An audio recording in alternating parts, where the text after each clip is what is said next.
북한 해커랑 컨택을 한 거잖아요. 자, 이거는 국가보안법에 위반이 된다고 합니다. 자, 그 결과 어떻게 되었을까요? 이 재판의 결과. 자, 이 오모 씨는 몇 년형이 나왔을까요? 두둥. 여러분들 최근에 이런 기사 한번 보셨을 거예요.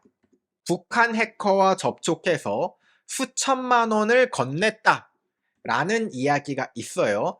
실제로 이 브랜드는 유명 요가복 브랜드입니다. 자, 그런데 이 주제를 시작하기 앞서서 여러분들 오해하시면 안 될 게, 자, 요 유명 요가복 브랜드 업체와 이 북한 해커와의 연결 접점이 있는 것은 아닙니다. 사실은 어떻게 되었느냐, 이 유명 요가복 브랜드를 창업하신 분이 있어요. 그 창업하신 분의 남편의 사건입니다.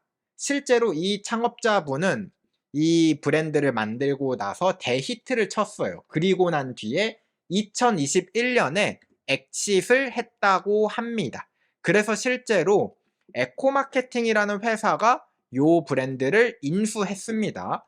이 당시에 초반에는 이 창업을 하고 나서 이 창업자분과 남편분이 같이 일을 하기도 했었지만 여러 문제가 있어서 2021년에 떠나갔습니다. 그러니까 현재 이 유명 요가복 업체와 북한 해커 송금 요 사건은 연결점은 없다라는 거 여러분들 오해하지 마시고 요 사건을 들어주시면 좋겠습니다. 자, 그러면 요 사건은 과연 무슨 사건이냐? 제가 앞으로 창업자 남편이라고 하면은 굉장히 말이 길어지잖아요. 그래서 이분을 제가 앞으로 라이브에서 오씨라고 부르겠습니다. 오씨. 성이 오로 시작하는 이제 남편분이신데 오씨라고 부를게요. 자, 그러면 이 오씨가 어쩌다가 북한 해커에게 수천만 원, 이 돈을 보내게 되었을까? 바로 이 오씨는요, 2014년 7월부터 리니지 불법 사설 서버를 운영했다라고 합니다. 자, 이 불법 사설 서버가 무엇이냐? 여러분들 알고 계신 분들은 다 아시겠지만 모르시는 분들을 위해서 제가 설명을 조금만 하자면, 보통 우리가 게임을 만들면 여러분들 컴퓨터에 이렇게 게임 프로그램을 설치하고, 그리고 이렇게 게임 공식, 게임 개발사에서 만든 게임 서버가 있습니다. 이렇게 게임 공식 서버.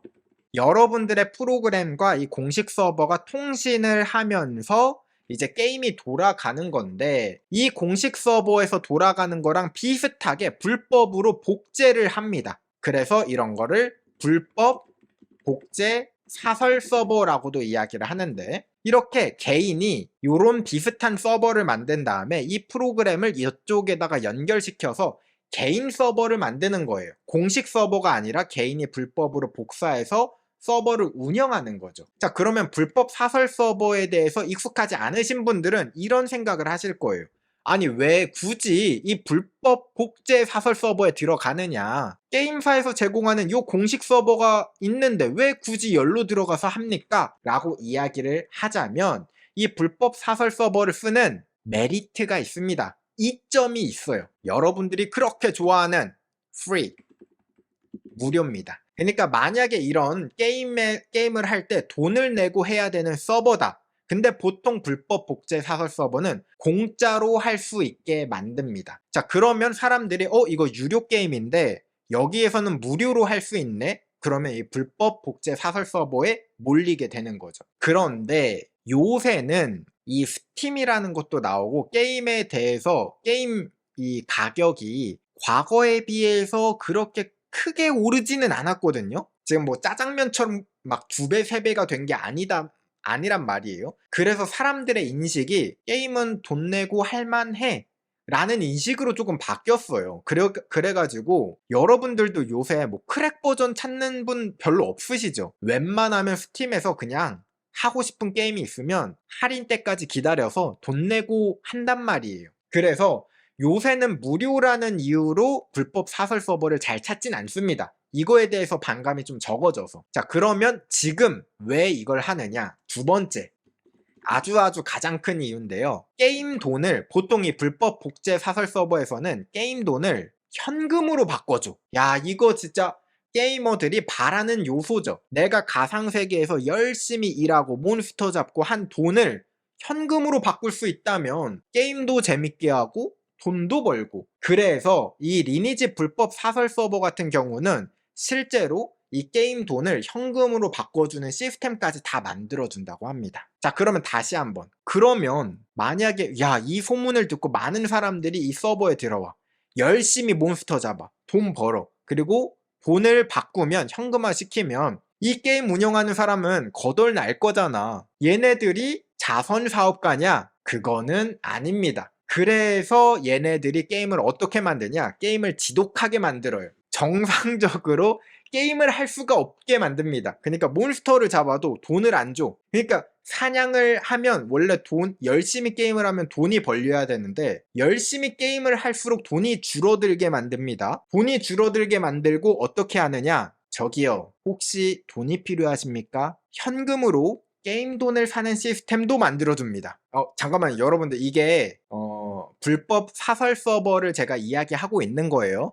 물론 지금 제가 이야기하고 있는 게 실제 지금 돌아가고 있는 모바일 게임 아니냐라고 오해하실 수도 있지만, 지금 불법 사설 서버를 이야기하는 겁니다. 게임을 극악으로 만든 다음에 꼭 현금을 넣게 만드는 요소를 만드는 거야. 그리고 나서 여기에 정상적으로 게임을 못하게 만든다고 했잖아요. 여기에 도박 게임을 만들어. 경마라든가 홀짝이라든가 이런 것들을 만들어놔. 그러면 사람들이 현금을 게임 돈으로 바꿔서 도박을 한 다음에 그 도박한 게임 돈을 가지고 다시 현금으로 해. 그럼 이게 뭐예요? 도박장이야, 도박장. 그러니까 운영자는 여기 이 과정에서 나오는 수수료를 받고, 그러니까 이 게임 운영하는 사람들도 이것 때문에 이 불법 사설 서버를 운영하려는 겁니다. 이것처럼 오씨는 이런 식으로 불법 사설 서버, 이 리니지를 운영하고 싶었습니다. 그래서 이 방법을 알아보는데 NC가 그래도 일을 열심히 해요. 2014년에 NC가 대대적으로 게임 클라이언트의 보안을 강화시킵니다. 그래서 기존의 방법대로는 게임이 안 뚫리는 거야. 그러니까 이 오씨는 어떻게 하면 좋을까? 왜냐면 이 정상 프로그램이 공식 서버로 연결되어 있게 만드는 건데, 얘가 불법 복제 사설 서버에 연결시키게 만들려면 얘를 수정해야겠죠? 근데 이 프로그램 안에는 실제로 보안 프로그램도 같이 들어가 있기 때문에 이 공식 서버가 아니라 사설 서버로 접속하려고 하면은 그걸 차단합니다. 그러니까 이거를 뚫을 수 있는 이러한 보안 프로그램을 뚫을 방법이 필요한 거죠. 그래서 이 오씨가 수소문을 해서 이걸 어떻게 하면 좋지? 찾는데, 동업자의 지인에게 이때 북한 해커 에릭을 소개받습니다. 동업자의 지인으로부터 북한 공작원 해커 에릭을 소개받았다고 합니다. 이 에릭은 누구냐? 정체가 북한의 39호실이라는 곳이 있습니다. 이 39호실은 외화벌이 담당인 부서예요. 그러니까 달러를 벌어들이는, 돈을 버는, 어떻게 보면 IT 노동자라고 생각하시면 돼요. 이 39호실 산하에 조선 릉라도 무역총회사, 릉라도 정보센터의 개발팀장이 바로 에릭이었는데, 이 회사는 평양에 본사를 두고 중국의 무역회사로 위장해 있다고 합니다. 근데 놀라운 건요, 오씨가 에릭이 북한 해커인지 모르고 거래를 했느냐? 아닙니다. 거래를 할 때는 이미 이 과정에서 북한 고위 해커임을 알았다고 합니다. 그러니까 이 오씨는 북한 해커라는 걸 알고도 보안 프로그램을 우회할 수 있는 프로그램을 이 사람한테 돈을 주고 샀다라는 거예요. 그렇게 오씨는 북한 해커가 지정한 중국 공상은행 계좌에 2014년 10월부터 2015년까지 6차례에 걸쳐서 2,380만 원을 보냈다라고 합니다. 자, 이 돈이 어디로 갔겠습니까? 이 돈은 여러분들이 보고 계신 이런 화면으로 바뀌었겠죠. 이 돈들이 모여서 이 물속에서 빵빵빵 올라가는 이 미사일로 바뀌었겠죠. 그쵸? 여러분들 아무리 생각해도 이상하지 않았어요? 아니, 북한은 각종 경제 제재를 받는데 도대체 이런 돈들이 어디서 나오는 거야? 이해가 안 갔잖아. 이런 식으로 돈을 모아서 한 푼 한 푼 모아가지고 이게 미사일로 완성이 되는 겁니다. 여기에서 나가는 요 날개 정도 하나는 이 사람이 보탠 거죠. 이야기를 계속 해보자면 이 오씨는 에릭이 실력이 뛰어나다라는 걸 이때 알아봤습니다. 와, 이걸 뚫어버리네? 대단한데? 이 사람이랑 손을 잡으면 무서울 게 없을 것 같아. 불법 사설 서버끼리는 사실 경쟁을 하거든요. 어쨌든 거기가 도박장이야. 그러니까 도박 업장의 고객들을 뺏어야 돼. 다른 도박장이 망하면 그 고객들이 내 도박장으로 오겠죠. 그래서 에릭에게 경쟁 사설 서버에 대해서 해킹이나 디도스 공격을 의뢰하기도 했다라고 합니다. 그러면서 오씨는 야, 이 사람하고 친해지면 굉장히 좋겠다. 그래서 이 오씨는 그동안 이 에릭과 직접 만난 적은 없거든요. 뭐 메신저라든가 휴대전화나 이메일로 소통을 해왔어, 지금까지는. 근데 야, 이번 기회에 한번 친해져 봐야겠다. 우리 그 에릭 씨, 저희 식사라도 한번 하면 어떨까요? 라고 이야기를 했어. 아, 불편하면 중국에서 봐도 됩니다. 라고 이야기를 했습니다. 그런데 놀랍게도 에릭이 거절했습니다. 아, 직접 만나는 건 싫은데요? 라고. 오 씨는 중국에서 에릭을 직접 만나려고 했지만 에릭이 거절을 했다라고 합니다. 야, 오 씨는 에릭이 거절해서 산 거야. 솔직히 이거 북한 이 해커를 만약에 직접 컨택까지 했다? 아, 그러면은 솔직히 이거 형이 조금 셌을 겁니다, 아마. 직접 만났다라고 하면은 좀 사태가 심각해졌을 수도 있다. 충분히 그렇게 생각이 들거든요. 다행히 에릭이 오씨를 살린 겁니다. 거절을 해서. 그러면 여기까지 들으면 여러분들 오씨의 행동들에 보면 여러분들이 생각했을 때 문제가 많아 보이죠. 뭐 굳이 이야기 안 해도 되지만 한번 이야기해 볼까요? 자, 어떤 부분이 문제일까? 첫 번째, 북한 주민을 접촉했죠. 북한 해커이긴 하지만 북한 사람이잖아. 우리나라 사람이 북한 사람이랑 만나거나 혹은 대화를 하거나 뭔가 커뮤니케이션이 있으면 무조건 우리나라에 신고를 해야 됩니다. 이거는 법으로 정해져 있어요. 그래서 혹시나 여러분들 여행을 갔다가 북한 사람이랑 해외에서 만나서 대화를 했다? 그러면 사실 법적으로 보면 남북 교류 협력에 관한 법률로 나와 있는데 접촉하면은 무조건 그 사후에도 신고를 해야 된다고 합니다. 자, 그 다음 두 번째, 북한 해커랑 컨택을 한 거잖아요. 자, 이거는 국가보안법에 위반이 된다고 합니다. 저도 법은 잘 모르지만 국가보안법 제8조가 있대요. 국가의 존립 안전이나 자유민주적 기본 질서를 위태롭게 한다는 정을 알면서 반국가단체의 구성원 또는 그 지령을 받은 자와 통신 기타의 방법으로 연락을 한 자. 자, 바로 이 법에 위반이 되는 겁니다. 자, 그 다음 세 번째. 북한 해커랑 컨택을 했다라는 것만으로도 지금 위험한데, 세 번째, 북한에 돈을 보낸 거죠. 이거는 금융제재 대상인 북한에게 돈을 보냈다라는 것, 외국 환거래법에 의해서 법 위반이래요. 그러니까 국제적으로 제재를 받는 이 북한에 돈을 송금했다. 자, 그러면 법적으로 처벌을 받을 수 있다라는 거예요. 자, 그 결과 어떻게 되었을까요? 이 재판의 결과. 자, 이 오모 씨는 몇 년형이 나왔을까요? 두둥. 징역 1년형. 저도 의문이긴 해요. 이게 1년이 모르겠습니다. 자, 이게 법을 어긴 게 지금 저도 이제 법을 잘 모르는데 몇 가지만 짚어봤을 때도 야, 이거는 10년이지 않을까 생각을 했는데 그렇습니다. 오 씨에게 징역 1년을 선고했다라고 합니다. 이 재판 결과에 그 누구도 만족하지 못했습니다. 오 씨도 만족하지 못했고요. 검찰도 만족하지 못했어요. 왜냐? 오 씨는 징역 1년이 형이 무겁다고 항소를 했고 검찰은 형이 너무 가볍다고 항소를 했습니다. 자, 이 재판관 입장에서는 깜짝 놀란 거야. 아니, 재판을 내렸는데 둘 다 항소를 하고 싶대. 한 사람은 형이 너무 무겁다고 하고 한 사람은 형이 너무 가볍대. 아무튼 그렇대요. 그래서 둘 다 항소를 했어. 그래서 오케이, 다시 재판하자 해서 2심으로 넘어갔다고 합니다.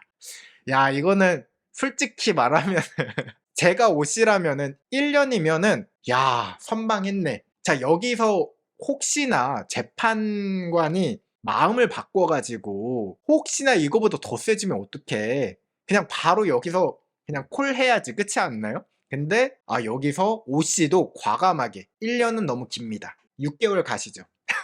항소를 했다라고 합니다. 항소를 했대요. 아무튼 근데 저도 이제 검찰 측이 조금 이해가 됐거든요. 형이 너무 가볍다.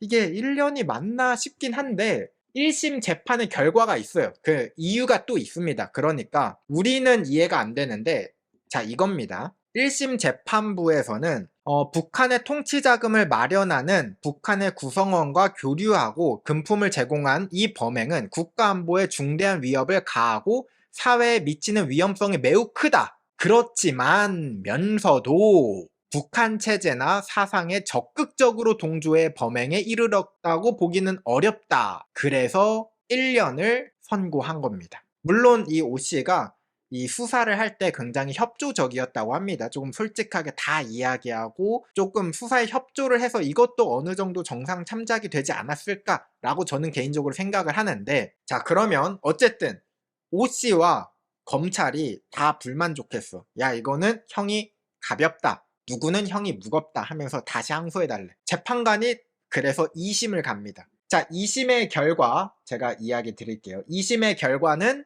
둘 다 기각.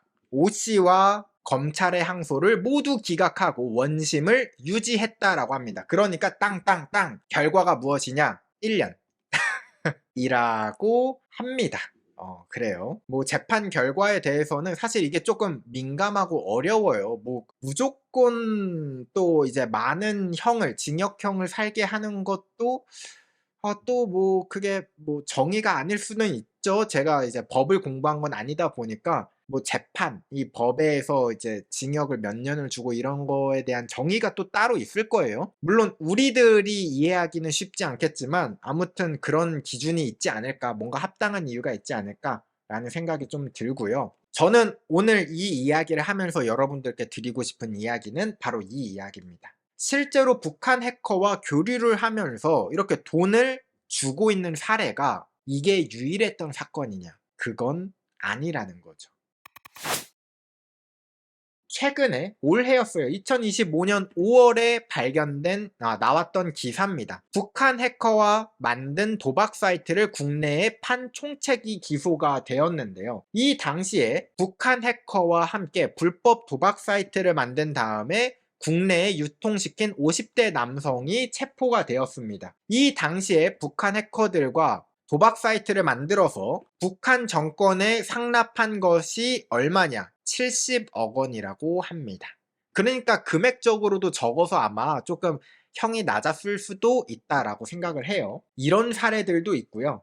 그리고 여러분들 그 북한 해커들이 여러분들 해킹으로만 돈을 버는 줄 아시죠? 하지만 얘네들은 정말 다양한 인터넷에서 할 수 있는 모든 불법은 다 합니다. 할 수 있는 것들은 다 해요. 그 중에 하나가 무엇이냐? 간산 게임 핵 프로그램입니다. 그래서 여러분들도 여러분들 모르게 게임 핵을 찾아 혹은 게임 핵 프로그램을 돈 주고 사. 자, 그게 북한 해커들이 만든 핵 프로그램일 가능성이 있다라는 거예요. 실제로 이분도 북한 해커한테 이런 게임 핵을 산 다음에 판매를 했어요. 그리고 이 게임 핵을 판매한 대가로 중간 어떻게 보면 유통을 한 거죠. 대금 2억 4천만 원을 북한으로 송금을 했습니다. 여러분들도 모른 채로 여러분들이 나 게임 핵 쓰고 싶어. 게임 핵을 찾거나 혹은 게임 핵 프로그램을 사거나 혹은 불법 프로그램을 사거나 불법 사이트를 이용하거나 그런 것들이 알게 모르게 우리들 또한 여러분들 또한 북한에 돈을 송금하고 있을 수도 있다라는 겁니다. 그러니까 우리도 모르게 이 법을 어기고 있을 수도 있으니까 여러분들 절대로 불법 프로그램 혹은 이런 범법자들과 연루가 되지 않았으면 좋겠습니다. 이게 여러분들도 불법 프로그램을 쓰다 보면 이 북한산을 쓰고 계실 가능성도 크고 그리고 그 결과 여러분들도 북한의 미사일에 날개 하나 정도 여러분들 지분이 있을 수도 있다라는 거예요. 그러니까 우리들 앞으로 더 이제 좀 불법 프로그램에는 쪼금 더 경각심을 가지고 조심을 해야 될 것 같습니다.